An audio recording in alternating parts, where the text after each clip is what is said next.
Pamilyang paborito ang durian pero ni isang puno ay wala kaming tanim. Dahil wala pa ang birthday girl kaya ayan napa-order muna kami ng durian. May medyo kamurahan dito ang durian sa Kidapawan. Yan na nga, dumating na ang aming bunso at nagsimanuhan na ang mga pamangkin. Dahil medyo natagalan ang birthday girl kaya ayan, hindi na niya naabutan ang durian. Siya pa naman ang nagbayad. In fairness, Maddie, ang sarap ng durian. O, ang importante ay nakakahinga ng maluwag ha.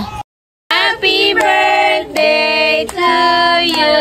At sa wakas ay dumating na ang birthday girl. At sinalubong na natin siya ng pagbati. Ay, kita mo naman ang ngiti. Siya nga pala ang pinakapanganay naming kapatid. At dahil birthday niya, taya niya. Kaya pala siya natagalan, Maddie, dahil bumili pa siya ng sarili niyang cake. Ngayon lang talaga namin nagagawa yung mga ganito. Mag-dinner sa labas. Nung bata kami, hindi namin magagawa to. Wala naman kaming pera para sa mga ganitong event. Luto lang ng pansit or di kaya bihon ang nanay namin, abay goods na. Papahaba daw kasi ng buhay yun.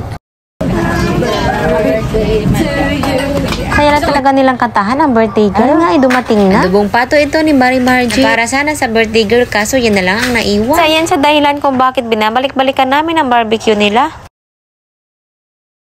Blue! Ano? Ayun pa isa. Sige pa! Sige, lakas! Sige pa!